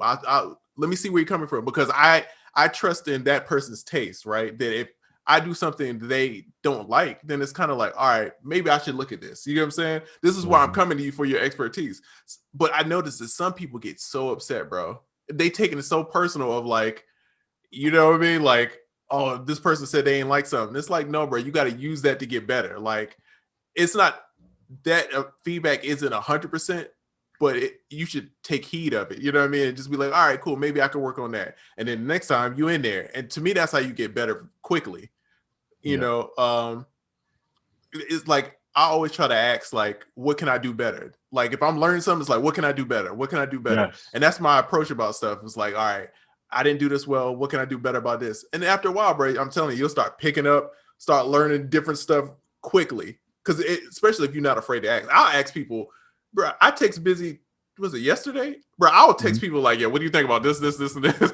What's the answer to this? Okay, word bet. I don't care, bro, because they understand what I'm trying to get to. You know what I'm saying? I'll hit you. Oh, yeah. But that's why it works, bro, because we cool with it. You know what I mean? If any of my homies hit me about how to do something, I don't care, bro. Call me, dog. Let's figure this right out. We're going to have to work that out. We're going to help out the community. Like yesterday, you hit me with a question. You were stuck on something. And I was like, oh, boom, boom, boom, boom, boom. And I don't know how much it helped you. Oh, yeah, it definitely did. I know in certain moments when I'm like, dog, I don't know. You know, something simple as the orange one or the blue one or, you know, whatever. I'm like, no, I got at least one person that I could hit and be like, yo, orange or blue? And orange. Boom. Thank you. Save 2 more hours of deliberation because decision fatigue is real.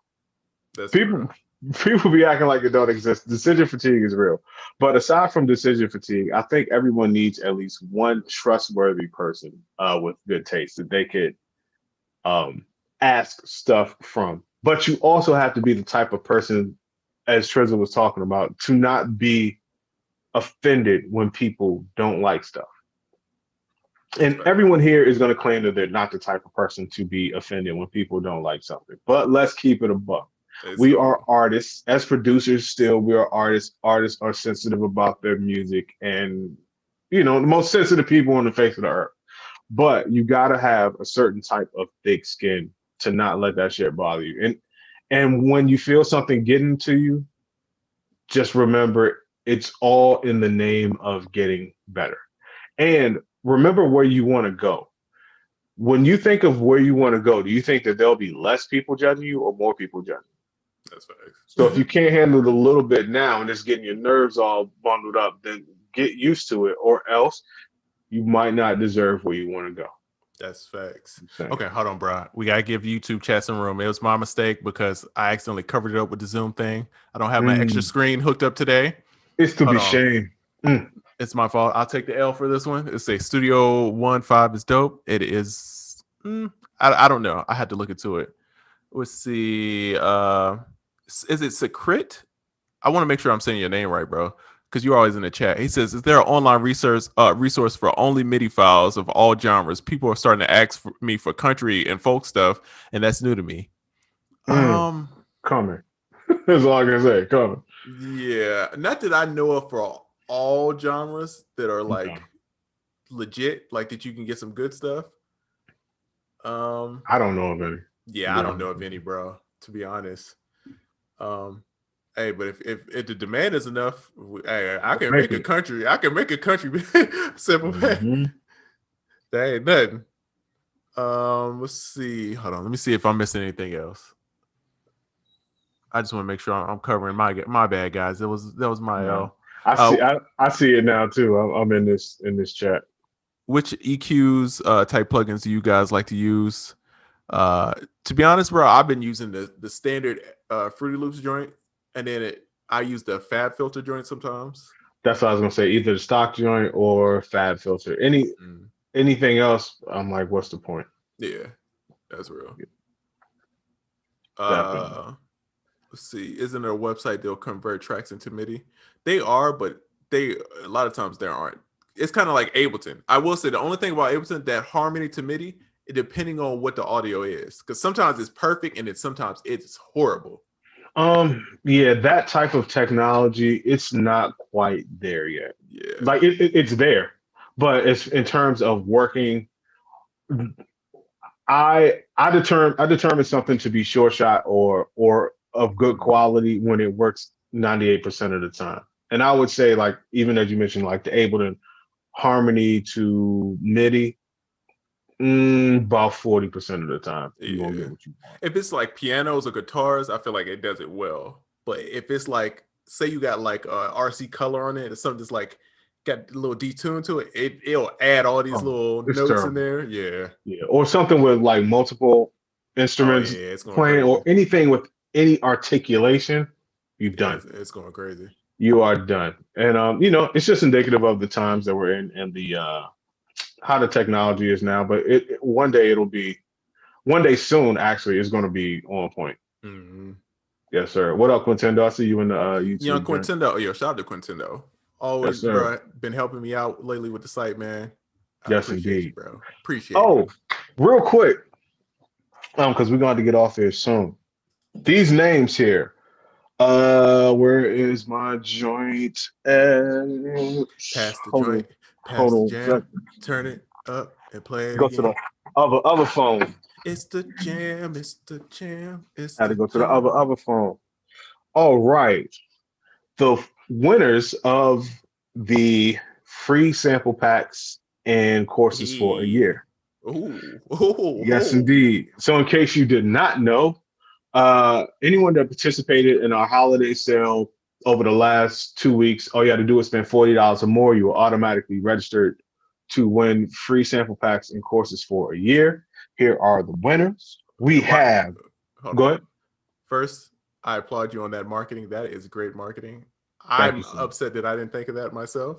I am going to run that back quite a few times. I just want to applaud you on that. Is a great offer. I'm impressed by that one. I'm really impressed.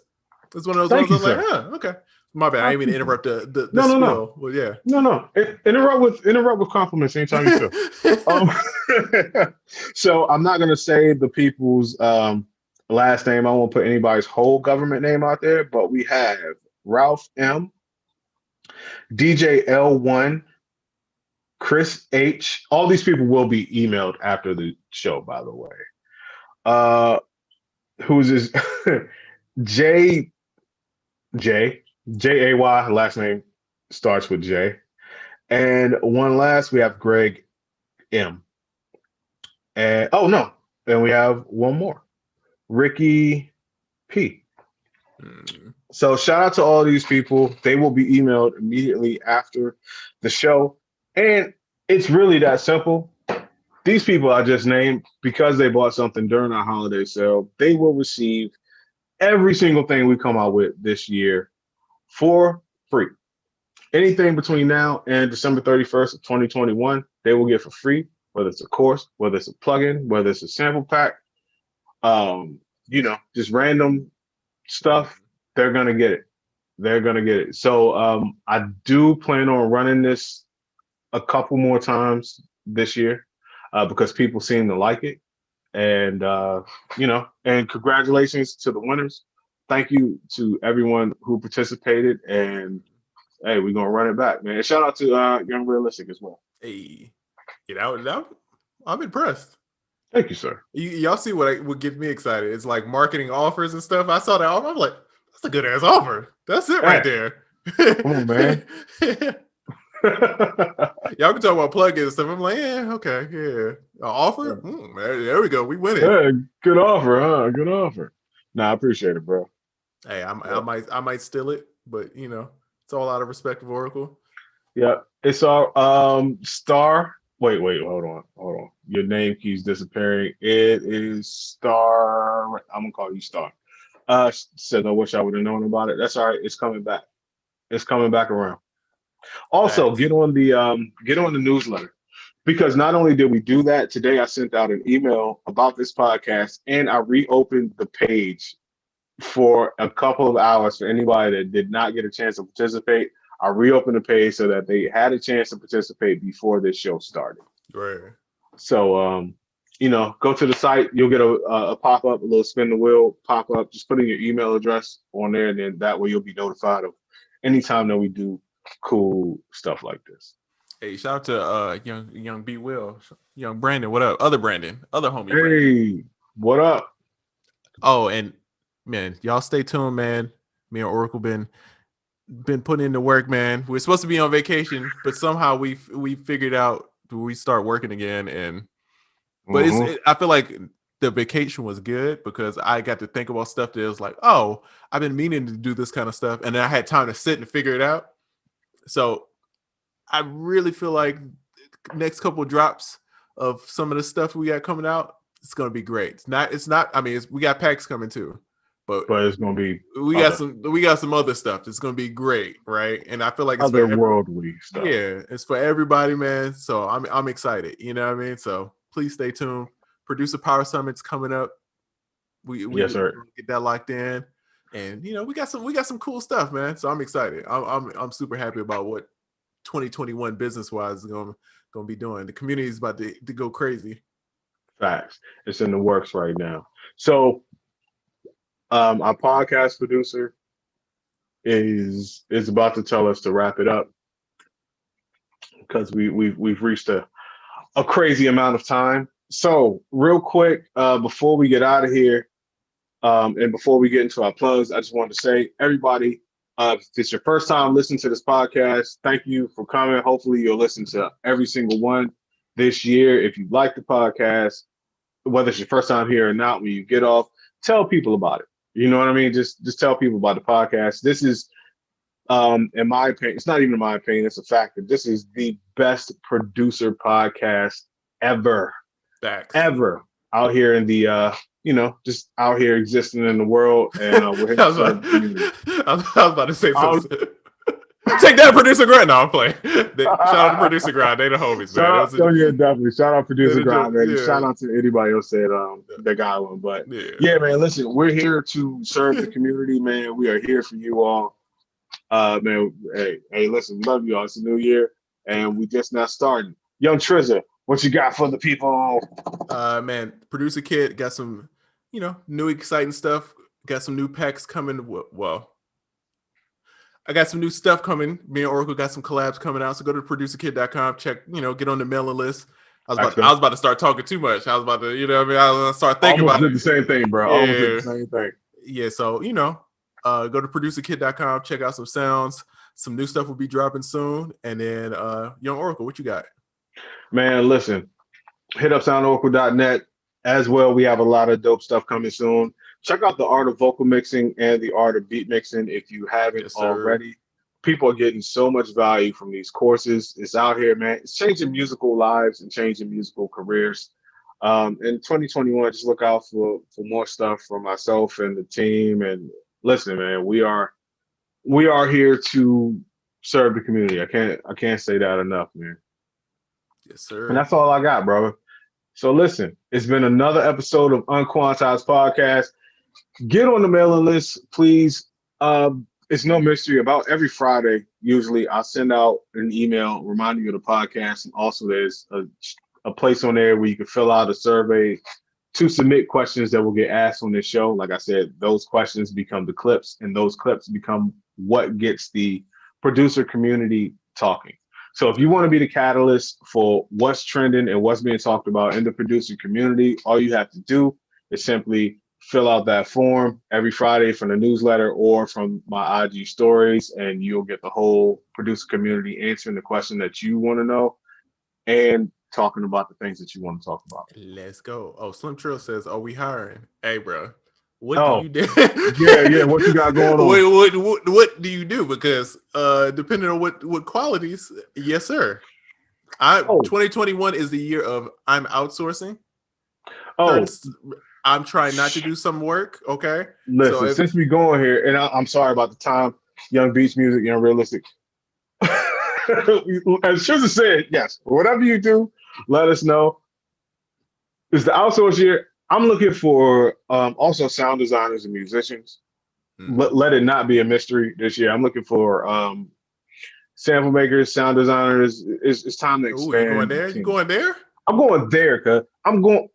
You can meet me there if you want to, but I'll be there. I'm looking for sample designers, musicians, loop makers, content creators, copywriters.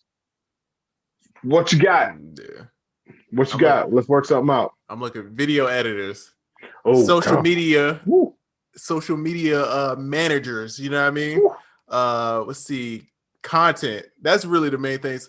I got my little sound design team right now, so it's working good. I feel like I'm a little caught up on that end. Mm-hmm. But the other stuff, if you're getting it writing emails, hey man, let's talk, let's chat, because I'm sick of writing emails. You know how many emails you got to write for a sale? You know how much content and stuff you got to do? This is hard work. Listen, man, I am unapologetically asking for help this year. Bro, same. Come on, man. If you want to be the man, you got to expand. If you want to expand, you got to reach out to people. Hey, man. So, Slim, hey, cuz, you know where I'm at. Hit me up, dog. Let us know. Listen, that goes to all you people out there, all you cool cats and kittens. Facts. That offers out there. Jazzy birds and bees, everybody. All right, man. So listen, it's been another episode of UnQuantized Podcast. We will catch you next week. Yes, later. Sir. And YouTube chat, I will do better next week. Okay. My bad. It was me. I'll take the L. Okay. Sorry, guys. Secret. Is it secret or? Yeah, secret. Okay. I got you. Next week, bro. We there.